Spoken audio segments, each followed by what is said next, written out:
piro kira-kira? Aku sejak 5 ya wis brangkang Pak No ya. Tapi Pakku sing brangkang kuwi Pak No gak aku. Lah pakmu sing brangkang berarti brangkange mbokmu. Ya Pakmu kelahiran berapa Pak No? Aku nganu gak 5 kae wis terantanan. Ongkong-ongkong. Terantanan. Terantanan belajar ngadeg ku lho. Oh, ngono kuwi jenenge terantanan. Rantangan. Nek gak ongkong-ongkong, lek ongkong-ongkong iki piye Pak No?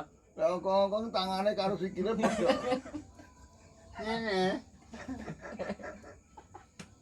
Mosok ora paham mau ngongkong-ngongkong ya. Kok ngene.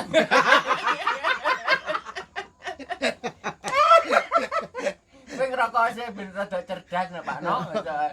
Nang ngrokok belas awakmu. Berarti nek kaya awakmu iki ceritane G30 SPKI bareng iki rong genah no. Ya gumina belas nek Pak No ya lamat-lamat iki kene dhewe cek Pakku cek ongkong anu cek brangkang kok. Apa meneh kok genah. Pakmu ae dhewe brangkang lha awakmu ongkong-ongkong. Kok pangganan ngono to Pak No? Apa meneh ya lho. Tiga sesuk itu ya.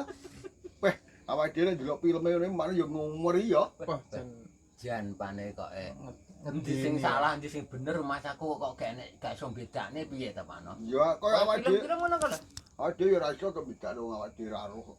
Lah ya. Sing asline ya. Ya ruwe ya menek film kae. Tapi kuwi nyataan ya, Pak No? Kenyataan itu memang bener nyata. Kuwi sejarah. Sejarah lah. Ki digawe PKI ku sejarah. Iso dilali masang bendera. Ya masang kuwi per setengah tiang kuwi kan artinya setengah tiang ya apa Pak No? Artine setengah Kok dipasang setengah tiang? padha karo berkabung susah. Ngeling-eling kejadian zaman semono kuwi mulane diene anu gendera. Gendera setengah siang. Setengah tiang kuwi. Berkabung, suasana berkabung. Anu Ya kok kaya yo ngeling kok awake dhewe iki ruwe nek film lho kejadian nek film yo ngono kae lho. ning film wadin delok film ngeri kok ngono. Kaya matine Gendra barang ngono kae gak ngeres to ngono kae. Lah nyapa ya Pak Nyom? Kok nek film-film jedran-jedran kok dicuwi-duwi nganti di ngono kok lek Pak No. Terus masalahane apa ngono lho? Apa kuwi Pak nganu para jenderal wong sing pinter-pinter wong sing ngerti-ngerti ngono kuwi apa piye kok? Aku dhewe gak paham aku yo ora roh. Gue cara aku cerita engko kleru malah perkara iki lho. Lah nek film ngono kok lho Pak No. Iki kan ngomongin nek film kok gak ngomongin nganu. Ya sing diculiki kae yo miturut nek film kae jenderal-jenderale PKI kae. Oh sing rong-rong nganu Pancasila kuwi apa piye? Ngono. Bah aku dhewe yo gak ngeh. Yo karepe PKI iki piye? Terus musuhe iki piye ya ora ngedong. Alah sing penak awake dhewe iki rasa mikir ku sing penting awake dhewe sesuk iso manjing. Sanang warung, kena ngelempur. sanang warung. Yo kok dinuruti nang warung ya sik pengumuman ra uman. Bonane Pak No. Iki wis mulai kandas iki piye ya? Jangan nonton to, Pak Duk. Alah wis montong ora iku lek urus aku ta ya nyapot aku Pak. Wis kok wis mandung pirang cingkir duwe pira ngono lho. Ora ate kok Pak gedang. Duk dipoto, Kak. Alah ora. Nah, foto sak iki karo sampean iki jan mbuh kok. Kene. Ya canda-candane wis tanggrung kok ya. Tinggal fotoku wis cerentel ngono karemu. Apa to sak iki timbangane? Bukan mau aku mau sedak nih. Udah panjang umur aku ngene iki. Dipoto anggere kok ditancane nggih kenang-kenangan. Nek iki kenang-kenangan ngono piye. Nah iya, aku ki ketang sama rong teko lah aku sangen-angen. Kowe gak krungu to omonge Mang Pak Kentuk. Anakku jentah kabeh. Padha ora iki Ya dak gimbu no. Ya dadi etrel apa diamane kowe. Oh iya. Ate Mas Duit. Nggih, ngoten. Lah obate penumbuh rambut mau apa Pak No? Kuwi yo didelok lahane to di. Lahane kering apa basah ngono lho. Kena dipacul apa ora kan ya. Lah lahan keringnya rada angel Pak No berarti. Lahan kering kudu kebuake mateng dadi lemah adem. Oh, dadi engko bendang iso tumbuh ngono. Engko dikompos terus ban udan mak beng ngono tukulan. Langsung jumbul ngono. Lah lahan basah ngene wis gak usah dikebrui wis anu ya. Iki tambah ditus ngene ya cara ngene. Nanti kene karen-karen itu. Lek kebacekan yo gak iso subur kok. Ngono kuwi. Cara gelem kuning ngono kae. Kuning. Krik-kriken ngene. Kering-keringen lah. Tanduran iki. Cara rambutnya kayak ulu kalong ngono kuning ngono kae. Pane kan jerawut-jerawut ngono tok Ya ora ulu kalong ya ulu wong. Oh, iki samane mbok sindir. Cara gak kaya ulu codot ngono kembali kalong. Ulu codot karo kalong iki prayogerane bedane Pakno padha ae jerawut. Bedane nek codot cilik kalong gedhi. Sesuk gawana kestul lek Patuk aku tak delusup ning kono kuwi bek menawa lek mau kestul dhewe kan aku ora apa-apa kuwi Lek Patuk. kalonge mesti gedhi ora kalong. Heeh. Lek codot iki cilik. Lah kalonge kare kalong sak pira kare. Tapi wong nyedeki ngomongin gladur ngono. Kalong separuh karek separuh. Lah kan ndelok kalonge to. Oke kalonge apa oke sing dari? Banyak akeh kalonge Pakno. Gedang sak tundun akeh sing kelonge. Sapi 20 tahun 18 juta. Apa cak? Lah cewek 20 tahun 300.000 Pakno. Cewek 20 tahun ya brodol rambut kuwi kok iso. Emang temane apa ta padha sarungan kabeh iki? Kondi tak capai kok sarungani. Bela bang ya wadem ya. Aku mbayangnya sing bojone adoh no ora ya wadem po teman.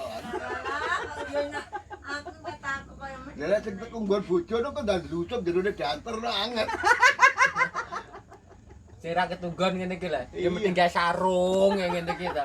Semilir angin pun sejuk. Ya, cakep. Tak akan hidup mendatang.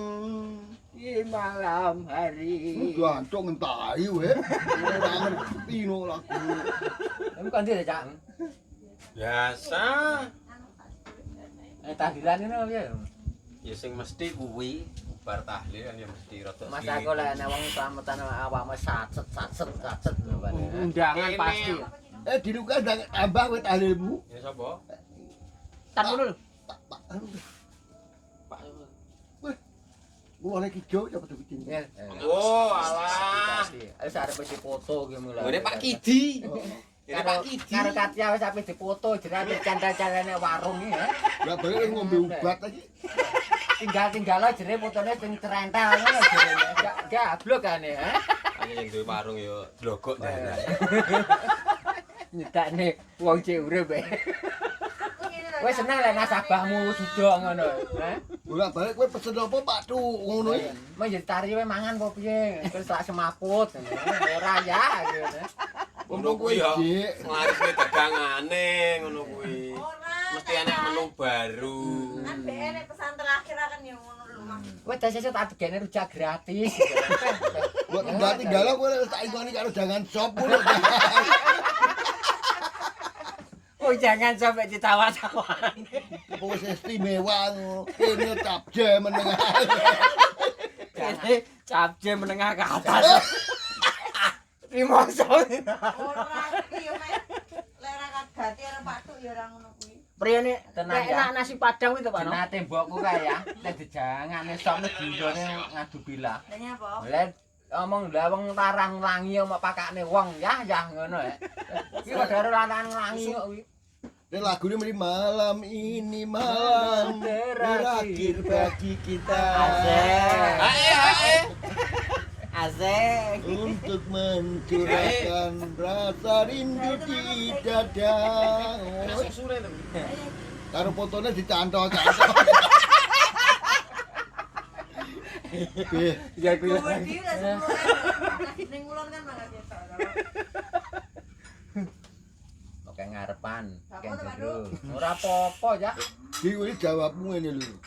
Perkara kuwi ora kena di moi ora kena dinteni. Aku ngene iki wis pasrah Pakno umur-umur 50 punjul. Tapi biasane nek didongakne ngono kuwi malah ndak dawa neh. Panjang umurnya akhirnya. Malah dawa neh. Ya Kan awakmu kan wis swidak. Kuwi cara umurmu umur keberuntungan tok. Cara awakmu. Karek baten. Oh, ana karek baten. Karek badan. Ngono lek muloso rara gomu Pak No, Pak No. Iram aku. Kok iram. tapi aku berdoa karo berusaha. Ngono cek kemelinti. Kemelinti ya. Lah kowe gak tau ngrungokno omongane Pak Ustad. Dengan omahe Rahmah. Iya gula. Tuhan tidak akan merubah nasib. Berjuang sekuat tenaga gila. Berjuang apa diluko-lukone. Gak tau nyanyi emang nyanyi aku sama kuwi. Amare stres kok. Ya kuwi ya Pancen yo lagi riang gembira mesti enek sesuatu yang membuat hati berbunga. Indo Terakhir. iku gak jadi malam terakhir. Mbuh panenane iki turah blawa, mbuh nyapo. Apa kena wereng gak iso panen. Lah yo iso ge. wis piye Pak No wis. Lah aku lek ku bedhe bojone iso meteng. Mangke apa kawin sontek. Lah wong suwe pisah ranjang ya kon meteng. Oke kawin sontek. Sama ngomongnya bisa ranjang nyatane yo runa-runa. Walohi teh ya. Jelas ya ngono-ngono kuwi. Walohi ya. Oh iya. Ya. Cangkeme kiri lanange di hadapan wanita ngono kuwi. Jajang lek ning ngarepe bojone aku gak tanya apa-apa makmu. Aku mek ngopi tok. Yo ngene lho. Wetonan aku suwe gak mambu wong wedok. Yo ngene lho Mbakmu. Karo gondelan Gosong lho. karo gondelan nusuk yo ngene lho Mbakmu. Aku lek ning warung mek wedang tak tinggal tok, Mak. Gak reno-reno. No. Gedhe cumpen. Ratek nyambut gawe. Sangune 5.000 mungkin. 5.000. Oh. Banyak dipres kok. Kopine 3.000, jagane 2.000. Dadi kan aneh-aneh to. Aneh-aneh. Duwe nek kotak 5.000-an tok. Duwe bumbon lho, bumbon. Kok iso nyitak dia 5.000-an tok. Ngene lek ngentet ya Pak No, Pak. Kalau nyauni berarti 5.000, dadi kan pas. Mulai disiapne Pak No wisan. Wis istri solehah ngono kuwi. Kene lho. Istri apa? Istri solehah. Solehah. Monggo Mas. Lah, aku Awake dhewe kan ya kewajiban lho. Ya iku iso nyandak jajan rada oke entuk colongan gedang barang ngono. Iya. Gedang ya Pak No. Gendang. Gak ngono nggih tuku jajan rada kandel ya apa. Ya jajanmu dhewe pira ya jajan itu. Gedange wis montong. Wis. ora mesti kon ngitung tok. Jajan hitungan wis jajanmu dhewe pira kuwi lho. Karo ngene wong-wong enteke pira ngono lho Pak. Lah yo wis kiwir-kiwir. Ngolakno ra payu-payu jajan kuwi mok suda kaya ngono. Wis iti-iti kok. Nek rupane yo sireng, tan pisan ki ngokean. Ya blendrang kuwi dhewe. Kanginan ket mangi jare. Iki mangangine kan kok kidul ketampon. Priyo gembos. Jejene Pak No cara mangan kuwi ra cedak. Kotot-kotot. Wis sulat kuwi. Ketowoteng. Lah empu apa? Apa kodanan memang? Setengah direndem. Iya. Gak malah jebeber. Buat Ya Mas Mas dipangan ya. Entar kok mana suaramu bos Mas Duit? Dan Mas Duit Bos piye to Mas Bos iki? Enggak punya volume iki. Beh, lemes. Ngrungokne gak. Kahanan wis kahanane piye ngono lho yo bar bayaran. Ngrungokne ngono lah. Oh. Aku tak pendengar yang baik aja. Lah nyapa to? Ya ora apa-apa. Gak resiko wae. Tak pendengar yang baik aja. Lah kok mbok kerpus pisan. Apa wis mau jajal obate Apa? rambutmu? obat Gak. pembumbur rambut lho. Nanti kerpus sih pisan. Dek iki nggae topi. Iki ngono jadi proses jopen. Jopen, Kak. Wah. Topen. Sido etremu ya obate Pak No. Dene kanginan gak gelem tumbuh to, Cak. Dadi Gelem. dibungkus rapat. Kuwi ning jerone tas kresek, Cak, Yon. Dobel berarti. Dobel lho dek kanginan kan kuwi kan arang-arang to kuwi. Anya. Oh, wegel aku. Ya jadi duit tok to. Mas Duit anggite cuk wong Bos tuwi. Bos. Wong iki nggo tas iki. Oh, engko dituku engko tetek. Separo wae tapi Ojo kabeh lho kowe sesuk nggih manjing masalah sing separo. Lah ngono lho. Mas Duit, harapanmu ke depan apa Mas Duit? Ku lho harapanmu lho. Harapan jaya apa harapan apa? Ya memuliakan orang tua no Pak no, memuliakan orang tua. Lah kowe gak menyengsarakan istri. Wong wedok kok letong bareng. Pak baca to Pak No iya. Ya aja nemen-nemen to. Ngono jaremu istrimu mau bahagiakan. Wong wedok manut ngono masamu. Malah mau losoro. Lah pancen resikone duwe bojo manis ya. Gula ya. Lah nyawang kok sedotan. Aku lho, aku lek salah mang lho dirubung semut gak mungkin nek gak manis nek dirubung semut kowe. Ya, enak unan-unan to kae. Paling ya racun ya paling. Oh, di mana ada gula di situ ada semut lho. Yo masuk. Nah, ora iki. Nah jadi. Terus Berarti lanjut loro gula ta? Pokoknya nek kono enek pangan ya mesti enek sing butuh mangan moro karo rono padha. Aku manis to semute padha moro nang rono. Masuk. Masuk. Tak kira loro gula. Sampai dikerek semut. Lah nang jobange naik liwat ndi Pak no? Liwat pare. Lah terus Ya aja lali karo nggawa dompete. lah kuwi kanggo apa dompet Pak no? Ah ya nutuk bathukmu. Kok panas to Pak no? Lah iya. Terus no Pak no, terus no piye artine Pak no? Senajan rasa ambang yo kirim kabar. Ya cakep. Anda senang yo kirim sukrep. Masuk.